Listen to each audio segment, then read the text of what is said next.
Hey everyone, this is episode 75 of Being Youthful. Thank you for joining, for listening, for watching, wherever you may be. Thank you so much. I have my friend Elisa here today. Hello. Elisa came, I have a couple little quick footages. She came and did farm chores with me, and now we are sitting here and we're going to talk heavy knitting on this episode because Elisa is the queen of knitting. I haven't convinced her to hand spin yet. It's almost there. It is there. Much like all of you that are knitters or crocheters or non-spinners, I'm slowly eking you into the spinning world. But this time we're going to talk about knitting. I wanted to talk quickly about, we met at Stash, which was the yarn shop in Corvallis. I used to drive out there when I first moved here because I knew nobody out here really. And I remember you talking about your bags. Yes. That's how I first was like, oh, you make bags. And we have some fresh bags that I need to put in the online shop. Oh, yeah. Okay. Super cute project bags that Elisa makes. And then when I decided to open the mill, you came, and we didn't even know each other, but you came and I did. Helped get all product ready because as usual, I was being a crazy woman and not ready. And I had the first open day, and you came and just sat and just chunked through, and you're very... Absolutely. Lisa's a teacher. She's actually a principal, so she keeps me in line. She kept me in line. And then it's just been... But you keep me in line too. Yeah. Yeah. And it's just been, you've been through the whole journey with the mill. Yeah, I have. Because that was I even right when I bought came out and worked for the mill too for a little bit to help with the retail side and actually and shows. Oh, I always say I'm Kim's booth bunny, so you may recognize me from sitting there. And her saying, "What are you wearing?" Actually, not even what. No, I will name almost every pattern that is out there because I am a Ravelry fanatic. Yeah. Is a nice way to say that. Yeah. Instead of what I would. I get excited when I can find a pattern that she doesn't know. Yes. And I'm good at it. You do find good patterns that I don't know. Yeah. Before I forget, the mill shop is open this Saturday. If you happen to be coming through, pop by. There are new yarns, which Elisa saw a little hint of from. I'm slowly bringing in, and they will make their way to the online shop, but it will be when I get the time to take pictures and do all the stuff that goes into it. When I did see the yellow yarn, I that might be why I canceled my trip to Seattle. So I might be out at the mill too. Yeah, it's pretty. So there's two different coming in that'll be there this week. One of them is in naturals from one U.S. mill. I'm focusing on really trying to showcase other U.S. mills that do what I do, but that I can bring in and help support them and educate more on what they're doing. And then one of them is dyed in the wool yarn. And gorgeous. It's absolutely stunning also. So come by 11 to 3 this Saturday, and I will try to get them up in the online shop soon when I can get there. So if Elisa doesn't buy it all. Yeah, I was going to say, let's hope there's some. Buy it all. I will. And there is some, I'm just gonna lead you in the direction for my hand spinners. There is some of our Shetland roving in the online shop. It will not last long. Some of it's yearling, some of it is light fawn colored. It's all absolutely stunning, and it won't be there long. So run over there if you are looking for any, and I'll get more up. It's just as I get the time. Yeah. So I have a little bit more. It's like, what are you guys making dirt now? It's harvest is over?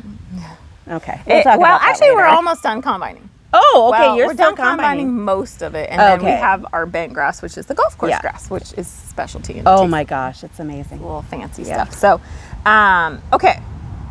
Let's talk about what you're working on. She's knitting WOW, by the way. Okay, first off, let's say, how many sweaters do you knit a year? I usually knit somewhere between 10 and 14 sweaters a year, depending on how inspired I am. I cast on a lot of sweaters. It's whether or not I finish them or not. Yeah. And then also you're knitting socks and you're knitting I have been prolific with socks lately. Those last ones you finished her. Yeah. I signed up for I signed up for Knitterly Things. I don't know where she's from. I think she's out east from us. Well, almost everybody is. We'll mention it. I'll put her in the show notes. So Knitterly Things, I signed up for her monthly socks, and she does self-striping socks. And I did the Dyer chooses the base, and so it's a random skein. And I have knit every single one that has come through in a pair of socks. So I've got 6 socks already finished for this year. I just wrapped up 3 because I took a look at my WIP list. and it's embarrassing. Terrifying. It's embarrassing. We're very different about how, like, I'm very, I try not to have not monogamous, but I try to only have like 2 or 3 things going. And the other, if there's anything else, I've completely forgotten it. It doesn't even exist anymore. So, because I like to think there's 2 or 3. But you are like, but you also get through a lot more than I do. I do. You know, my job is one that I don't see a product every day. Being a principal, I get to spend a lot of time with amazing adults and children. But I like to see that I've actually done something during the day. So I go home and I knit for 3 or 4 hours, a day. And so I'm able to say, look, I made an inch on this. I actually did something today. Your long haul job. Yeah. You're creating the long haul project. Yes, I am. At work. Yeah. At work. I see my fruition usually in June or July. Right. And maybe if you're lucky, like years down the line. Oh, absolutely. Years Kids down the when you line. get to see them. Yeah, absolutely. Yeah. I love them. Okay, so you are working on. Do you want to talk about me being obnoxious with my test knitting? Because that's what I did. Oh my God! So you only started test knitting like maybe within the last year, right? No, I started test knitting about 3 years ago with Kay Hopkins. She's the Knit for the Soul. And we had met in person, actually. Her daughter went to Oregon State, and she's from Portland area, and she wanted to know more about Oregon State. So we met at New Morning Bakery, and you know, I'm a very shy person, so it was kind of awkward, but I knew we had knitting in common, so I felt comfortable. And then we've just always paid attention to each other on Instagram, and then she would see us both at like Oregon Flock and Fiber and different places. Because she'd be at my booth. Yep. Saying, right. What are you wearing? What do you? I know that pattern. And then she invited me to do one of her test knits, and it just kind of went downhill from there. It's a rabbit hole, man. It's a big rabbit hole. And I should say that every time you're like, oh, I'm not going to do another test knit. And then I do. And then she signed up for it. And then on Instagram, I'm like, are you casting on another test knit? I know. But you're wearing a test knit. I'm wearing one, so I'm actually going to stand up a little bit. So this is the new Wildflowers tee by Tiff Nealon, and I made it out of Pearl Soho, and you need to kind of see, the construction is just so fun. It's not quite a modular knit, but there's some back and... Is it wool? So it is linen, alpaca, and merino, I think. See little hairs popping out. So some of it's alpaca and some of it's the linen. And one of your customers introduced me to this yarn, so that was Leslie. Nice. Yeah. So come to the mill shop. Yes. You never know what you're going to be influenced. What you'll end up buying. I know, that's so true. And so Tiff Nealon, this is a Tiff Nealon knit, and she will just put out a call on Instagram, and I'm like, I want to knit. I love her stuff. This just came out. It just came out Wednesday. Yeah. No, this week. This week. Yeah, this week. Seeing it here. Yesterday. Was it? There you go. Oh. Yeah. All right. So I just applied. She has a really lovely application process. If you ever want to test knit, just kind of pay attention to Instagram. And then Yarn Pond is where Kay does hers. And then I was doing for like Christine Archer. Pond? Yarn Pond is a place where... I'm not as much, I'm like... I know. Yarn Pond is a place where knitters and crocheters can put out testing calls for their patterns, and then you apply, and I've never been turned down for a test knit. And, you know, I don't know, there's something about trying something new, learning new techniques, and just that pride of, I don't know, I'm a little proud when my stuff is on Ravelry. For sure. For people to be able to see. Are you finding that, are you doing mostly for people that have written before? Or have you done like a first? I don't think I've ever done a first. No. I feel like that would be not hard, but maybe you want to be a slightly more experienced knitter if you're going to do a first time test knit for a designer. Well, and I think that it's how do you network? And that's part of the thing is, you know, you need to find the network. So I wouldn't necessarily know a first time designer, right? Because it would have to be either through knowing you or knowing some other knitters. Right. But it's a lot of fun, and I am trying to limit myself to summertime, December, and March when I have a week or two of breaks, and so that makes sense. Yeah, I would never be able to do it because I would never finish. And they'd be like, "You're the worst test knitter," or whatever. Thank you. Well, no, you still. So I wasn't. I'm sure I could still give input, but I was the worst test knitter for Kay. She had a gorgeous Henley come out, and I did the top half, and then my gauge just went to poop, and so I just let her know. I'm like, I am so sorry. And I like to test knit because I'm a little fluffier than most people. So I've gotten many comments where like, I love seeing it in this size because that's who I am. Right. And I'm okay with that. I'm okay with that. Well, we won't talk about body image right now. No. Save that. That's a whole nother can of worms to open, right? Yes. So we were actually talking about it as we got ready to film this. Yeah. We're like, let's just make sure we have a little color on and hair, and the mascara is not. It's opening my eyes a little bit. So I have eyes. All right, what are you working on? Okay, so Tiff Neely came out with this call. Back just a little bit. Okay. All right. She put out this call, and then like a week later, she did another call. And so same designer. Same designer. And I did this one because it's fingering weight, and in Oregon, it just doesn't get cold enough to really justify much more than DK. When you start knitting in worsted, well, you get cold though. Yeah, I get cold. Some of us do. So she put out, especially at the mill. Yeah, like 7 days later or 6 days later, she put out another call, and I'm like, well, I need to see what weight it is. And so it's a DK weight yarn, and it has lace panel up there. And this yarn is spun right round, and then the accent color, which I'm just now starting to put on. That sounded like a song from the 80s. It is a song from the 80s, maybe. I'm putting on the contrast is a former Oregonian dyer, Republic of Wool. Oh, yeah. She's not dying anymore. She's not dying anymore. Maybe I saw that. I know. It's sad. She is very talented. She was really talented. Yeah. So I have this as my next test knit, and it's due on August 15th, and I'll get it done way before then.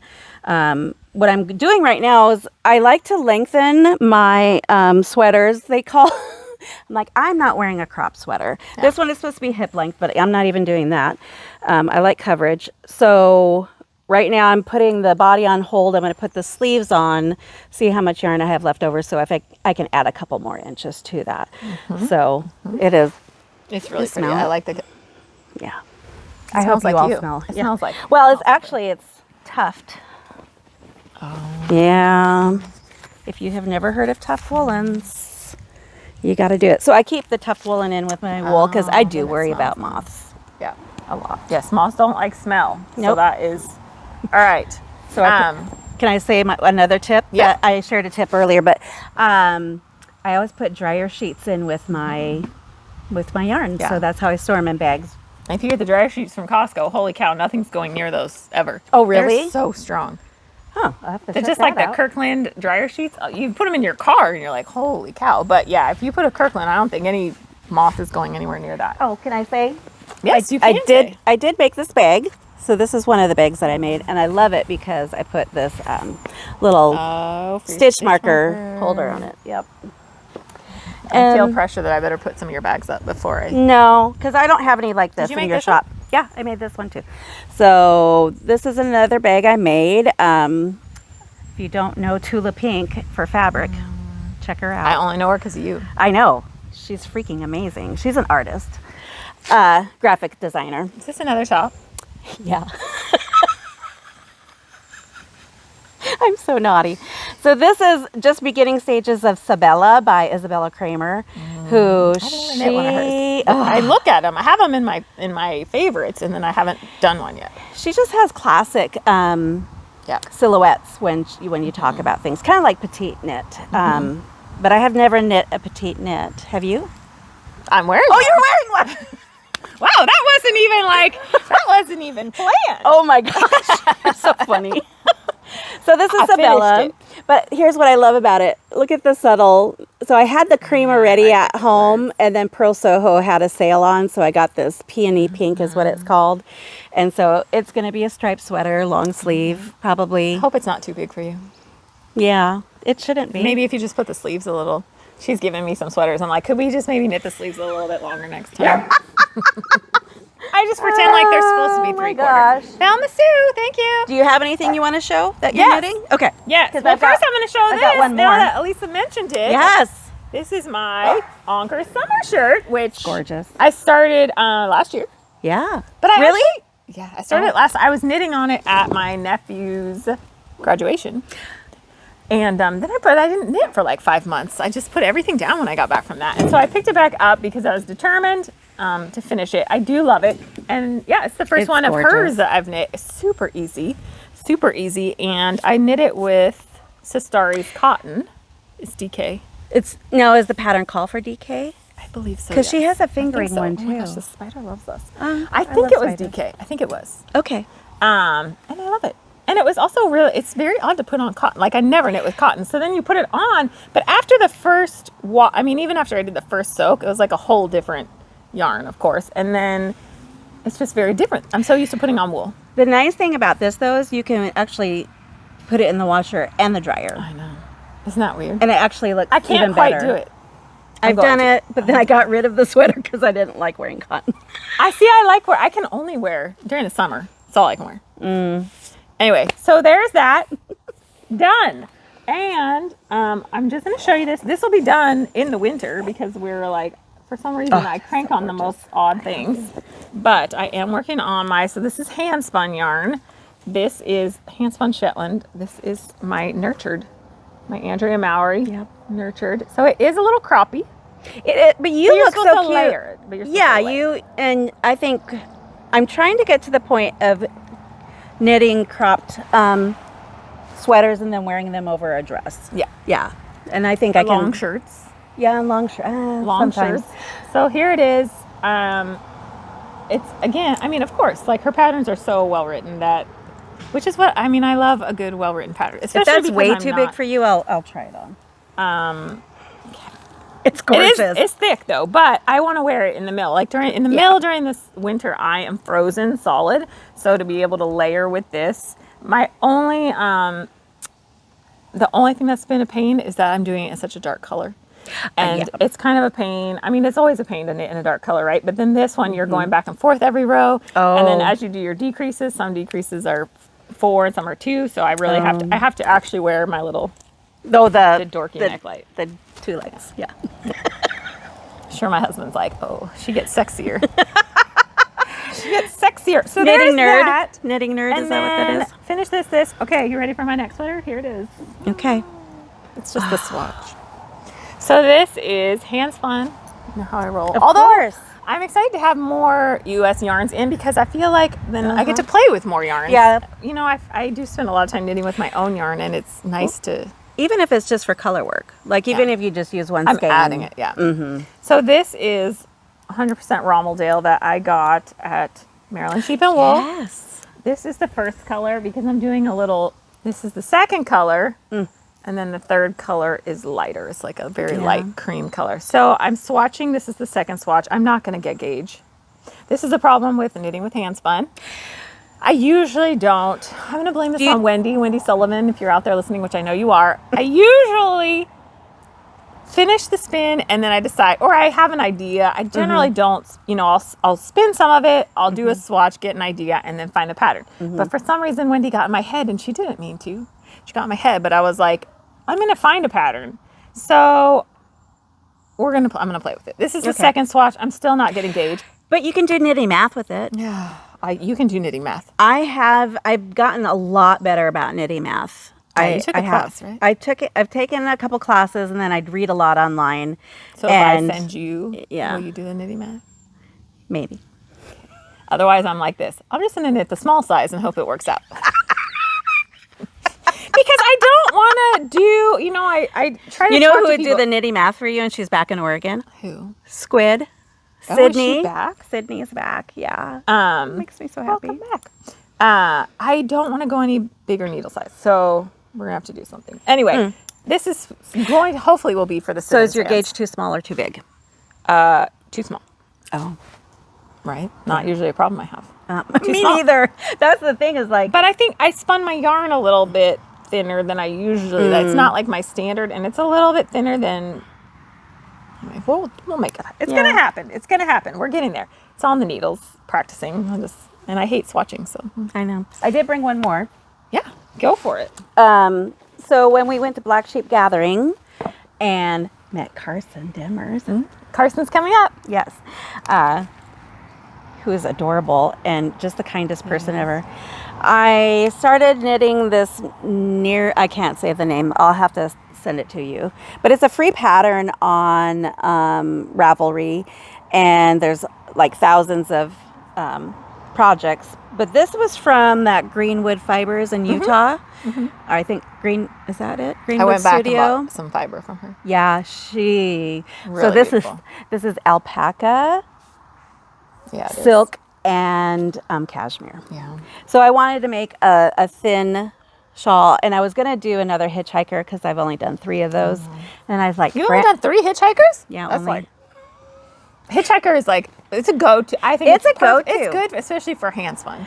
For people working like yeah, it's I've a seen a great lot of pattern with handspun. handspun because you can run out. Like there's no running And that's out. not. Yeah, it's okay. It doesn't matter the size. Yeah, but I need to branch out in my patterns because I know we all have those go-to patterns, especially for shawls and socks and such. And I just needed to branch out a little bit, but it is just. It's really. I'm just now getting to the lace section. If you could feel it, it's very feely. I know. It's very feely. It's very feely. So yeah, that's all I brought with me Do you besides want my to sock. go get the rest of it out of your car? Should we empty the truck with the rest of your products? I only brought 4. I only brought 4 of the 20 some. But one day I'm going to go. I really want to start. I would like to do some going to maker spaces and seeing their space where people are making. I'd love that. Wouldn't that be fun? So, Only if you take me. well, I'll come to your house first. Like Maryland Sheep and Wool.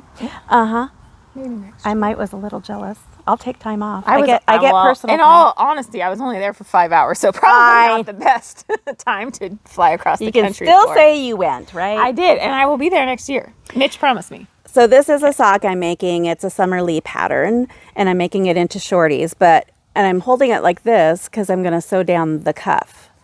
And so it's not a ribbed. Sew down the cuff. You're so fancy. I follow directions. Is that in the pattern? That's why I would've love been patterns. this. Yeah, I'm not doing that pattern. It said so. There's some that you can knit 2 together or Kitchener too. Yeah, So those are yeah, cute. you don't have to do that. Noticing a theme in your colors. Yeah, Very it's summer pinky and lately. it's like I'm trying to because I go through color palettes. You do too, though. Yeah, I yeah. do. And then I'll try to. I'll be like, I don't work with that color that much, and then I dive deep into it, and then maybe too deep sometimes. So you're like, oh, now I have all this color that I'm. But I think what I love about your yarn, though, if I'm going to be honest and sad that you're not making yarn, is the naturals. The naturals are really my favorite, and your Halsey was so springy. It's just springy. It's like just a joy to knit. It's so fun. Thank you. Yes. Okay. Should we cut to Carson? Oh my gosh, cut to the Carson. bugs are coming out. Okay, I've read 4 chapters so far. So Have you read? Yeah. Sure. He's going to be proud. He's probably going to watch this. And Carson, I haven't. But I reference it. I'd meant to have the book here, but you'll see it in the video. He's holding it, or I'm holding it. One of us is holding it. Elisa's filming. So this is like full circle episode. She's in all of this. So if it shakes, don't. If I laughed really loud, I think I laughed loud. That's okay. Okay. That's okay. We're all about fun. So he wrote a book on ergonomics for knitting, and Knitting comfortably. he talks all about it. I have not read the whole thing through, but I reference it a lot. Like I flip through it, and I should read it, but I barely sit down. Period. Have you looked at the stretches though? Have you looked because there's Yes. some exercises and I'm That's not what there. drew me to it was Yeah. the stretches. All right, let's cut to him, and then we'll talk really quickly because I have to ask you what you're doing from the book. Nothing. Carson, Okay. we'll be back. Sorry. Enjoy. And so I am here with Carson Demers, who is a celebrity. We all know he doesn't think he is, but I think he is. And we're at the Clems and Clems booth at Black Sheep Gathering. He was just signing his book. If you don't have this book, first off, most important, where can you find this book? You can find this book on my website, which is where I would like to send you, www.ergoiknit.com. ERGOIKNIT. I'll put it in the show notes. There'll be a link so you can go there, grab this book. Do not buy it on Amazon. Do not buy it Amazon's there. going to be listening to this and they're going to like click me on some weird thing. Yeah, but, probably. Okay, so top tip for people that are. Well, so before I give you the top tip, I just have to say that I'm fanboying because I get to meet Kim. I'm just like so excited. We were very excited. We're both. I'm so excited. I'm probably blushing. I think that you bought something from me, and I actually posted on Instagram. I was like, Did you? Oh my gosh, when a celebrity buys from you. Oh my gosh, that's hilarious. Okay, we'll stop. That's hilarious. We'll stop being All right. so nice to each other. We just need to have coffee or something. So we're standing. You probably noticed that we're standing because I just did a book signing where I actually had to sit in this chair, which I'm going to hold up for you. So horrible. For anything more than a couple of minutes or a few minutes. And Kim asked, what's the number one tip that you'd give to knitters? And I will give this to spinners too, especially if the chair is like this. This chair is very difficult to modify. So some chairs you can actually modify to make them fit you better. But because this chair it has no surface for the lumbar area, there's very little you can do. And because the seat pan itself is so short, there's very little you can do. And this particular style of chair, this particular folding chair, is also really short to the ground. So it's kind of designed for a very small person, which is kind of unusual. But the only way that you can make this work, because of course, we're at the Clemmis booth, so I want to be sitting here spinning or signing a book or whatever, is to take more frequent breaks, which is something that is often hard for knitters and spinners to do, is to put their work down and actually stand up for a couple of minutes, shake out your arms, get blood circulating back into your hands. My number one tip, you asked for it. I'm ready. Stand up, give your arms a shake. Such an easy thing to do. And what it does is it helps to bring blood back into your hands, and you're swinging your arms in this neutral posture, so there's no joint, like sharp angles, so you get really good circulation. And just after, 10 or 15 seconds, you can feel the difference, the oxygenation that's happening in your hands, and then you're ready to work again. Awesome. How often do you think, ideally, how often should somebody stand up? So I'm going to give you two answers. The research says in ideal sitting, which this is not, you should get up every 20 minutes because it's better for your back, it's better for cardiovascular system. No knitter or spinner ever does that. So what I would say is at least every 30 or 40 minutes, and my motto is always better is better than not trying at all. But the other thing that I do is if I'm knitting, I put a marker on my work, and I call it a mindfulness marker. And when I come to it, it's my little tip like, oh, when was the last time I stood up? Or when was the last time I stretched or shook out my arms? If I'm spinning, of course, you can't put a marker on it. But what I do is I take off a bump of fiber, like when I'm sampling, and I time, like how long does it take to draft a half an ounce of this? And that becomes my measure. That's good. Yeah, That's good. So easy. I see that you need to have your own markers. You need to make Carson Demers like mindfulness markers. They might be happening. Oh, right. Keep an eye. Keep an eye. This book covers, like, you can see, it's like a Bible of all the things. It steps, it just walks through everything, like, as far as, especially for knit. You don't have one for spinning yet. Well, Is that in the works? Maybe. This book is, you haven't read your book yet. Well, I've browsed. You've browsed it. I've So flipped. when I wrote the book, I tried to do it in a way that you could extrapolate really to anything. And in fact, one reader who's been to a million of my classes, she said, I really wish that you hadn't put the word knitting in the title, because you can apply this to a lot of stuff. And there's even a chapter on office ergonomics, which is, And even, just standing up. Easy. Yeah. Well, the thing for knitting, right, is that knitting is designed to be done standing and walking. So yes, I thought that was so interesting. It was a good. Yeah, it's a good thing That's to what do. people used to do, right? Yeah, it's what you do. While they were working or carrying. Yeah, absolutely. And it's fun. It's fun. If, walking on the beach with making your sock or something. Yeah. Who doesn't love that? I did want to mention that you're teaching at Lambtown. Also, I'm teaching at Lambtown. Hopefully we'll hear this all right, because Janice is overhead talking all sorts of stuff too. So, but you're teaching at Lambtown. You're teaching the spinning and the knitting, right? Doing a spinning class and a knitting class at Lambtown. I'm teaching, can I give you more? Yeah. I'm teaching at the Dallas-Fort Worth Fiber Festival in September. Those classes are selling out. I know that at least one has sold out.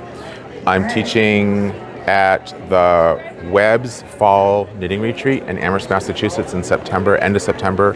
It's a gorgeous time to be there. And that's all I'm thinking of right now. Some guilds. but those are generally not open. Good. Yeah. Well, I'm going to Lambtown for my first time. Woohoo! So if nothing else, we can get some coffee there because There you go. I won't be working. As long as there's no lambs in it. No. All right. Anything else? I think it was pretty good. Yeah, I think That's that was good it was because super you fun. should buy the book. I'm going to have a link in the show notes where you can go to Carson's website, get the book, don't buy it on Amazon, and find him at a festival, and maybe he'll sign it for you. He certainly will. And make sure to say you're totally a celebrity. Oh my God. Totally a celebrity. All right. Thank you so much. Thank you, Kim. So excited we got So to meet. excited. All right. Are you ready? And don't inhale too deep as the dirt flies. I know. Oh my goodness. Oh my goodness. Well, hi. They're like, who are you? You can come out. You might as well pop out while they're. Oh my God, stranger! And I locked you in. Oh. That's all right. You avoided most of the dirt. Best part. Hey guys. Owls. I know, isn't that crazy? Look at those. Oh, those tiny little legs. Oh my goodness. You're so sweet. You get the soft right in there. So soft. Yeah. But then I'm like, oh look, they're adorable without the foot. Yeah, they are. Why are you starting again? Okay, we're back. Because for whatever reason, it decided to start recording again. We were talking about your earrings that are gorgeous. Okay, we're back for reals now. We are. Yeah. Okay, Carson. Okay, so here's my question. All right.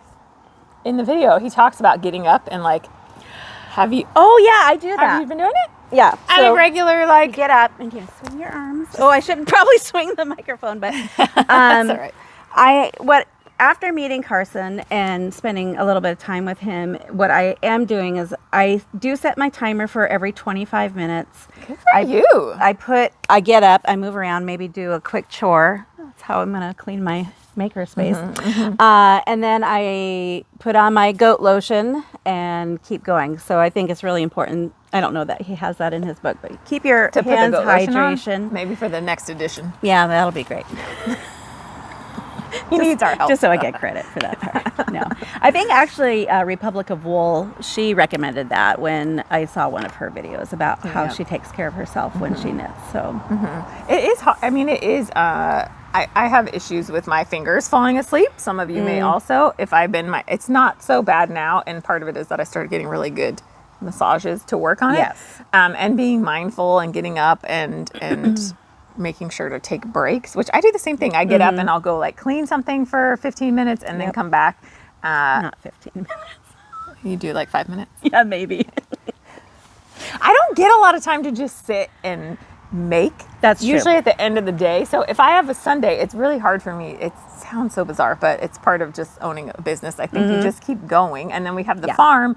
And so when Mitch is working, it's like I just keep running when he's running. Yeah. So it's very hard to, when I get a Sunday off, I'm lost for the first like hour or two where I'm like, how do I do this time? Anyway, that's a whole nother.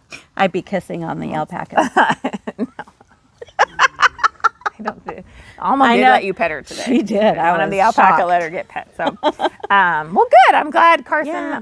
I'm gonna make sure he knows that we put this out, so he'll be very proud of you both. I mean, I have been doing it too, and I hope that you guys all go get the book. Don't get it on Amazon. Get it from him, and but it has so much. So I mean, it's an encyclopedia of information, and as he pointed out, it's really good for hand spinners too. So, get out there and get it.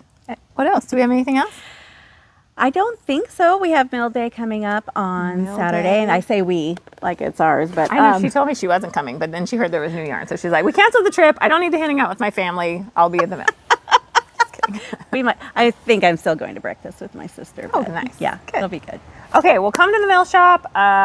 Go online if you need any Shetland. I'll try to get the yarns up pretty soon here, and I think that's it. Thank you all so much for joining us.